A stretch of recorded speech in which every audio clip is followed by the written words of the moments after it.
लोकतंत्र उसे कहते हैं जिसमें लोगों को बोलने की आज़ादी हो,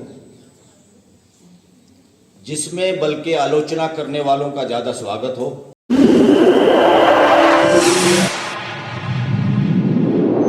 इस न्यूज चैनल पर जो भी वक्ता ने कहा वो उसकी अपनी राय है, जिसकी पुष्टि नेशन न्यूज इंडिया नहीं करता। धन्यवाद। ताकि हमारी व्यवस्था सुचारू रूप से चल सके। अंग्रेजों के राज में या गुलाम राज में तो हम सोचते हैं, सोच सकते हैं, ऐसा हुआ भी है कि लोगों पे अत्याचार हुए, मगर डेमोक्रेटिक देश में, आज़ाद भारत में, देश में न्याय के खिलाफ, न्याय के पक्ष में आवाज़ उठाने वाले लोग, न्याय मांगने वाले लोग, लोगों के साथ अत्याचार किया जाए, धारा 144 लगाई जाए, किसानों की आवाज़ को दबाने के लिए उनको रास्ते में रोका जाए, कीलें खड़ी की जाएं, बैरिकेडिंग की जाए और ड्रोन से हमला किया जाए और गोलियां चलाई जाएं, और जो ड्रोन इजराइल को दिए जा रहे हैं या जिनसे इंटरनेशनल बॉर्डर पे काम लिया जा सकता है, आज़ाद और डेमोक्रेटिक मुल्क में अपने ही लोगों पे ऐसा अत्याचार करने वाले लोग डेमोक्रेटिक माइंड सेटअप के लोग नहीं हैं, तानाशाह लोग हैं, गलत तरीके से चुने हुए लोग हैं। ये लोग आज़ाद मुल्क के शासन में बैठने वालों की काबिलियत इनके पास नहीं है, और इससे पता चलता है क्यों ये लोग ऐसा करते हैं। इन लोगों को ईवीएम के सारे गड़बड़ करके सत्ता हासिल करने का चस्का लग चुका है। जो आदमी लोगों के बीच में जाके रिक्वेस्ट करके, अपनी बात करके जब वोट हासिल करता है तो एहसान से दबा होता है और अपने मुल्क के लोगों की वो बात करता है। और जो आदमी के पास चोरी चकारी की वोट है, चोरी चकारी का पैसा है, उसके लिए इनका महत्व नहीं होता। मैं तो ये कहता हूँ 2019 से में भी हो सकता है 2024 में 14 में भी ये इलीगल तरीके से चुनी हुई सरकार है, ये असंवैधानिक सरकार है। इस देश में अगर जांच हो जाती, जिस पाकिस्तान को दिन रात पाकिस्तान हिंदू मुसलमान करते ये लोग नहीं थकते, उस पाकिस्तान में हटाया हुआ चीफ जस्टिस वहाँ के वकील और जनता आंदोलन करके दोबारा नौकरी पे लगवाती है। उस पाकिस्तान में भ्रष्टाचार में प्राइम मिनिस्टर भी जेल में जाता है। उस पाकिस्तान का इलेक्शन कमीशन बड़े पद का आदमी दुनिया के सामने स्वीकार करता है, वीडियो देखा होगा आपने, जो कहता मुझे चौराहे पे फांसी लटका दो, मेरे से गलती हो गई, वोट किसी और की थी और हमने गलत तरीके से दूसरों को डिक्लेयर करा दिया। इस देश में बहुत दिनों से ये होता आ रहा है और आज जो लोग सत्ता में बैठे हैं वो इसके एक्सपर्ट लोग हैं। साथियों, देश में धारा 44 अंग्रेजों ने इसका बहुत मिसयूज किया। आजाद देश में इस तरह के काले कानून की कोई जरूरत नहीं, जिस तरह से सेडिशन देशद्रोह की जरूरत नहीं।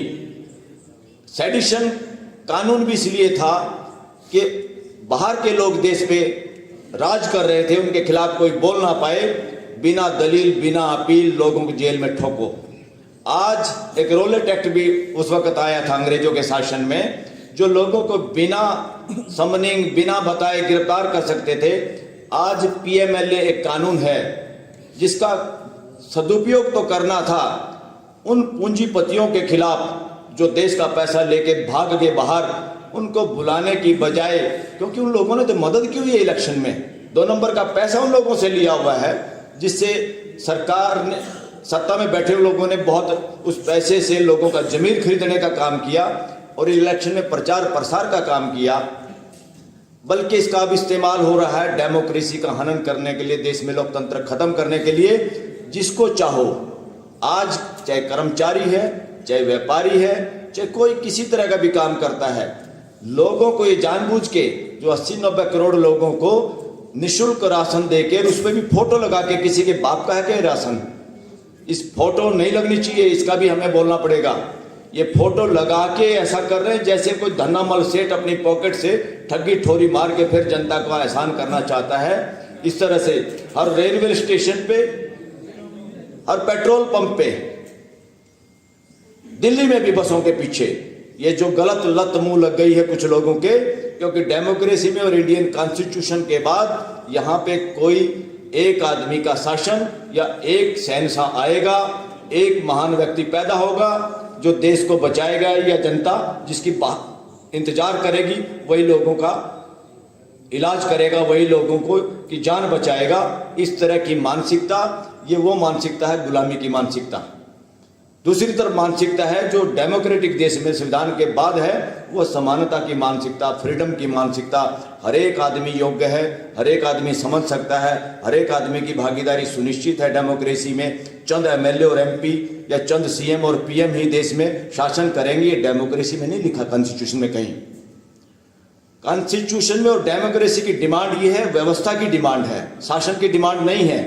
और ये देश पुलिस राज्य नहीं है कि जहां जब चाहे लोगों के खिलाफ पुलिस खड़ी कर दी, जब चाहे उनके सामने धारा 44 लगा के बैरिकेड लगा दिए, जब चाहे जो आवाज उठाने वाला है उनको गिरफ्तार करके बसों में पशुओं की तरह भर के इधर उधर दूर छोड़ आए, वो धक्के खाते हुए अपने घर शाम को जाते हैं। ये दमनकारी नीति डेमोक्रेसी में नहीं चल सकती।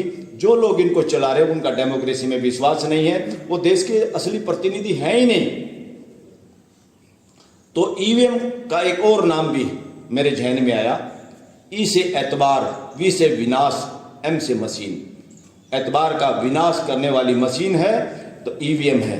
ईवीएम पूरी दुनिया के अंदर, पूरी दुनिया के देशों ने जो टेक्नोलॉजी में भारत से जो बहुत आगे हैं, उनकी कॉन्स्टिट्यूशनल कोर्ट ने भी कहा ये अनफेयर है, इससे इलेक्शन करवाना अपराध है, लोगों के फंडामेंटल राइट का वायलेशन है। हमारे यहाँ क्या गड़बड़ हो रही है? हमारे यहाँ गड़बड़ ये हो रही है, ईवीएम के खिलाफ जो केस भी है वो जिस कोर्ट में है, वो कोर्ट सुनवाई करने की बजाय मार्च में तारीख लगाती है सुप्रीम कोर्ट में। साथियों, सुप्रीम कोर्ट के अंदर मेजॉरिटी एडवोकेट और देश के अलग अलग जगह के वकील भी अब पहचानने लगे हैं कि सुप्रीम कोर्ट और हाई कोर्ट जितनी कमजोर होती हैं, देश में उतनी तानाशाही बढ़ती है। सुप्रीम कोर्ट और हाई कोर्ट को इमीडिएटली, जैसे इलेक्शन चंडीगढ़ में हुए, उससे जग जाहिर साफ हो गया चंडीगढ़ पे केंद्र का राज्य है, गृह मंत्री और पीएमओ उसको डायरेक्ट देखता है, वहां के एडमिनिस्ट्रेशन में, वहां गवर्नर भी शामिल है, सारे के सारे लोग शामिल हो गए षड्यंत्र में। अगर पीएमएलए की तरह से जैसे सरकारी गवाह बना बना के लोगों को जेल में ठोका जा रहा है, जमानत नहीं दी जा रही, उसी तरह की जांच हो तो इस देश का गृह मंत्री और प्राइम मिनिस्टर और वो पंजाब का गवर्नर, वो भी जेल में होने चाहिए, हो सकते हैं। हिम्मत कैसे हो रही इन लोगों की गुंडागर्दी करके? अरे पद से आदमी बड़ा या अच्छे आदमी से पद सुशोभित होता है? कोई प्राइम मिनिस्टर हो गया वो महान हो गया, ऐसा नहीं है। बहुत गंदे लोग प्राइम मिनिस्टर बन सकते हैं, बहुत गंदे लोग गवर्नर बन सकते हैं, बहुत गंदे लोग जज बन सकते हैं। उस पोस्ट पे रह के वो काम किया जाए जो संविधान चाहता है, तब वो पद महान होता है, तब वो ये होता है। अब एक और क्लियर मैं आज बात करूं, फ्यूचर में लोग वकील सुप्रीम कोर्ट के नाम भी लेने वाले हैं। सुप्रीम कोर्ट में मेजॉरिटी एडवोकेट ये करें, देश की हाई कोर्ट और सुप्रीम कोर्ट में कुछ लोग ऐसे पहुंच गए हैं जजों के रूप में, जो सरकार के एजेंट के रूप में काम कर रहे हैं, जो देश और संविधान के अनुरूप काम नहीं कर रहे हैं। उन लोगों को सचेत होने की जरूरत है और इमीडिएटली ईवीएम का केस सुप्रीम कोर्ट को तुरंत सुनना चाहिए, क्योंकि ये देश की आवाज है। अदरवाइज जिस बेंच के सामने ये केस है उससे हटा के चीफ जस्टिस अपने सामने डे टू डे हियरिंग करे और ईवीएम पे देश की भावनाओं के साथ और दुनिया की अदालतों के अनुरूप फैसला दे और देश को ईवीएम की ठगी ठोरी से बचाए और देश में सच्चे लोकतंत्र को स्थापित करने के लिए, संविधान के बचाने के लिए अपना सहयोग दे। वरना हाई कोर्ट और सुप्रीम कोर्ट का महत्व खत्म हो जाएगा देश से। थैंक यू वेरी मच साथियों।